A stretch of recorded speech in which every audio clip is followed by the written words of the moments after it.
On the morning of February 2nd, 1975, in a small private hospital in Los Angeles, a baby girl was born.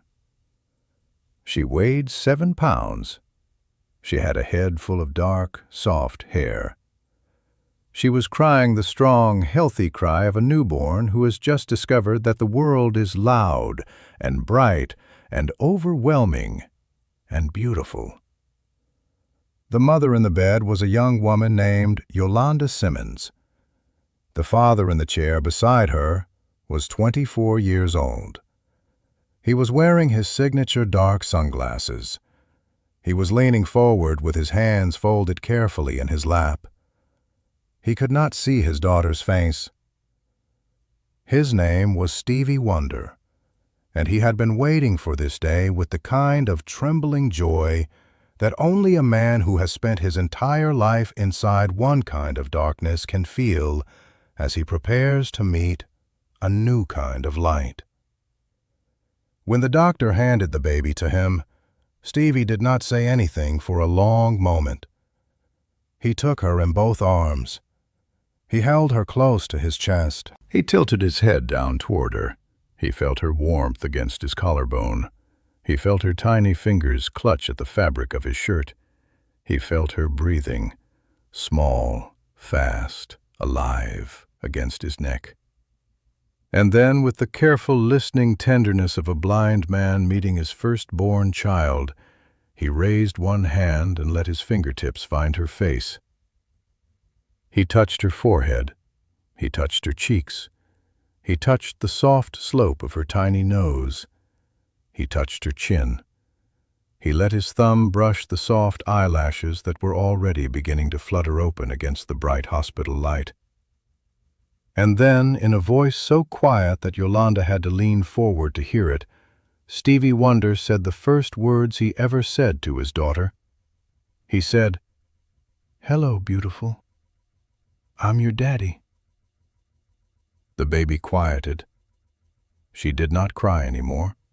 She did not squirm. She simply lay there in his arms, tiny and warm, and seemed to settle into the rhythm of his breathing, the way only a newborn can settle into the body of a parent. The nurses in the room, who had spent their entire careers watching new fathers meet their children, said later that they had never seen anything quite like it. They said the room felt very still. They said the way Stevie held her, with that careful, blind listening, was unlike any greeting they had witnessed in all their years on the maternity floor. Stevie did not let go of her for almost an hour. He sat in that chair with his daughter against his chest, and he hummed. The melody he hummed had no name yet. It had no chord changes yet. It had no lyrics yet. It was only a feeling, only a small, soft, almost unconscious melody that came up from somewhere deep inside him, the way melodies had been coming up from inside Stevie Wonder his entire life. Yolanda watched him from the bed. The doctor and the nurses had stepped out. It was just the three of them, the new mother, the new father, the new baby girl, and Yolanda, who had spent enough time around Stevie to know what was happening, did not interrupt. She did not say a word. She simply watched her partner, the most famous singer in America, the man whose music had played on every radio in every kitchen in the country for 15 years, sit very still in a hospital chair, holding their daughter, and quietly, almost privately, write a song. The song would not have a name for some time. The melody would change. The chord progression would shift. The lyrics would not arrive for weeks. But the seed of it, the small, perfect, melodic seed, was planted in that hospital room on the morning of February 2nd, 1975, when a blind man held his newborn daughter for the first time and discovered that he could see her perfectly. He could not see her with his eyes. He never would. But he could see her with everything else. With his hands. With his arms. With the rhythm of her breathing. With the small sound of her sigh when she finally drifted into sleep. And in those careful, listening senses, in those 60 miraculous minutes in a Los Angeles hospital chair, Stevie Wonder began to understand the simplest truth of his entire life. He did not need eyes to see this child. The child had been given to him exactly as she was, and exactly as he was. They were going to find each other in a different way. They were going to know each other in a language other people did not entirely speak. He kissed the top of her head. He whispered her name. "Aisha," he said. The baby stirred slightly in his arms. He smiled, and he kept humming the melody, the small, unfinished, beautiful melody that did not yet know what it was going to become. Stevie Wonder went home from the hospital with his daughter and his partner, and he did not record anything for almost 2 weeks. The work that he had been doing on his next album, the album that would eventually become Songs in the Key of Life, went almost completely silent. The session musicians waited. The engineers waited. His producer waited. Stevie was at home, holding his baby. He held her in the morning. He held her in the afternoon. He held her at 3 in the morning when she was hungry. He held her on the back porch when the California sun was warm. He held her in his arms while he sat at his living room piano and let his free hand explore single notes, slowly, carefully, listening for the chord that the small bundle against his chest was already beginning to pull out of him. After about 2 weeks, the melody from the hospital room had become a full song. He could hear it from start to finish. He could hear the bridge. He could hear the chord changes. He could hear the harmonica solo that would carry it into its final minute. He could hear the way it rose and fell, the way it celebrated, the way it ended not in a flourish but in something gentler, something that sounded, even in his own head, like a man saying thank you. He drove to his studio in Los Angeles. He brought Aisha with him. He brought Yolanda with him. The session musicians had been gathered. The engineers had been told to be ready for a long day. Stevie walked in. He kissed his baby on the forehead. He handed her to her mother. He sat down at the keyboard, and he began to play the song he had been hearing in his head since the morning his daughter had been born. He sang it in one take. The musicians did not know whether to call it a take or a rehearsal. He went straight through. He did not stop. He did not second-guess. He did not ask the engineer to roll back. He simply played it, sang it, closed his eyes behind his sunglasses and let the song come out of him, as if it had been waiting in his chest for 9 months, along with the daughter who was now sitting in her mother's lap on the other side of the studio glass. When the take was finished, the musicians sat very still. The engineer said into the talkback microphone, "Stevie, that was beautiful. Do you want to do another one?" Stevie tilted his head. He smiled the small, careful smile he gave when he was sure of something. He said, "No, that's the song. But I want one more thing on it." The engineer waited. Stevie said, "I want her bath." The musicians thought he was joking. Stevie was not joking. He explained. He wanted the sound of his daughter's first bath at home, the splashing, the cooing, the careful voice of her mother bathing her, to appear at the very end of the song. He wanted the listener to hear, after all the music had ended, the small, unguarded, intimate sound of a baby being given her bath by people who loved her. He wanted the song to end not with applause, not with a fade-out, not with a clean, professional finish, but with the simplest sound he had ever heard in his life. So that night, the engineer brought a small portable tape recorder to Stevie's home. They set it up in the bathroom. Yolanda bathed Aisha. The water splashed. The baby cooed. Stevie stood quietly in the doorway in his sunglasses, listening, the way he had been listening to her since the morning she was born. The tape rolled. They captured every soft, miraculous, ordinary sound. The next day, the engineer added the bath recording to the end of the song. He played it back for Stevie. The music ended. Then, slowly, the sound of a small splash came up. Then a baby's coo. Then Yolanda's gentle voice. "Yes, sweetheart. There's that pretty face. There's that pretty face." Stevie listened all the way through. He did not move. When it ended, he stood up and he hugged the engineer. He said only, "Now it's a song." Stevie called the song, "Isn't She Lovely?" He had named his daughter Aisha. The song was for her, for everything she had given him, in a hospital chair, in 2 weeks at home, in the small, unguarded sounds of an ordinary bath in an ordinary bathroom on an ordinary night.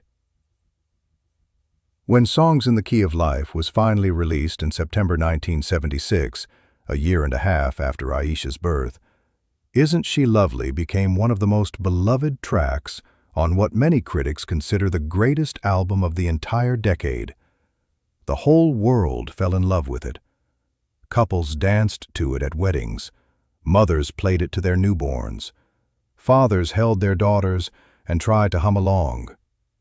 But the strangest, most controversial part of the story came shortly after the album was released. The record label wanted to put Isn't She Lovely out as a single. They told Stevie it was an obvious hit. They said it would go to #1. They asked if he would let them edit the song down to a radio-friendly length. Stevie said no. He said no firmly. He said no in the kind of voice he rarely used with the people who worked with him. He said, "This song is about my daughter. The bath at the end is part of the song. The length is part of the song. You can't cut my daughter out of my song to sell more records." The label argued. They pushed. Stevie did not budge. Isn't She Lovely was never released as a single during his lifetime. Not because it was not a hit, because it was a love letter. And Stevie Wonder did not believe a love letter belonged on the radio in pieces. Aisha Morris grew up listening to her father's song about her. She heard it as a small child. She heard it as a teenager. She heard it as a young woman. She has said, in the rare interviews she has given over the years, that hearing her own bath at the end of the song was always strange, a strange and tender kind of magic, but that the song itself had always felt to her exactly like her father had always felt to her, patient, listening, steady, unembarrassed by love. When she was a little girl, she would sometimes climb up onto the piano bench beside her father while he played at home. She would put her small hands on top of his hands. She would sing along to the song the world had heard 1,000 times. But in their living room, the song belonged only to the two of them. He would sing the chorus. She would sing back in her tiny child's voice, "Daddy, that's me. You wrote it about me." And Stevie would smile. He would say, "That's right, baby. That's you." He could feel her smiling, even though he could not see her face. He always could. By the time Aisha was a teenager, she had begun to understand what very few children of famous parents ever fully come to understand. Her father had not just written a song about her. He had given her something rarer than a song. He had given her a way to know herself. Every time she heard "Isn't She Lovely," she heard her father's first impression of her, the first sound he had ever made in her presence, the first melody he had ever hummed against her tiny body in a hospital chair, the first quiet, unconscious answer he had given the universe when his daughter had been placed into his arms. In an interview many years later, Stevie was asked what it was like to be a blind father. He thought for a moment. He smiled in the careful way he always smiled when he was about to say something he had been thinking about for a long time. He said, "People always ask me how I knew what my daughter looked like. I always tell them the same thing. The first time I held her, I knew her perfectly. I have never needed eyes to see my children. They are part of me. I see them with my entire body." He paused. He turned his face toward the interviewer. "And the song," he added, "the song is just the first sentence I ever said to her, written down. That is all it ever was. That is all it ever needed to be." Today, when you hear "Isn't She Lovely" on a radio, in a kitchen, in a car, at a wedding reception in a small American town, in a hospital where a new mother is rocking her first baby, remember that the song was never just a hit. Remember that it was a sentence. Remember that the splashing at the end is a real bath, given to a real child by a real mother and a real father on a real California night in 1975. Remember that the careful tenderness in Stevie's voice on every chorus is the same careful tenderness he had felt against his collarbone in a hospital chair when his blind hands had first found his daughter's face. Aisha Morris is a grown woman now. She has children of her own. She has played her father's song for them, the way millions of fathers and mothers have played the song for their own children all over the world. And every time the song ends, every time the splash comes up, every time her own small voice can be heard cooing in the background of one of the most beloved songs in American music history, Aisha smiles the small, careful smile of a daughter who has spent her entire life being seen by a man who could not see her at all. Some songs are written for an audience. Some songs are written for a moment. Some songs are written for a daughter in a hospital chair by a blind father who did not need eyes to know that the most beautiful thing he would ever know in his life had just been placed in his arms. If this story moved you, if you believe these are the moments that should never be forgotten, please take a quiet second and subscribe to our channel. Every story we tell is for the people who still believe in fathers, in daughters, and in the kind of love that does not need a single open eye to see the most beautiful thing in the world. Stay with us, pour a cup of coffee, light a candle for the children we held when they were brand new, and come home to these stories with us. Because Stevie Wonder's untold stories are just beginning.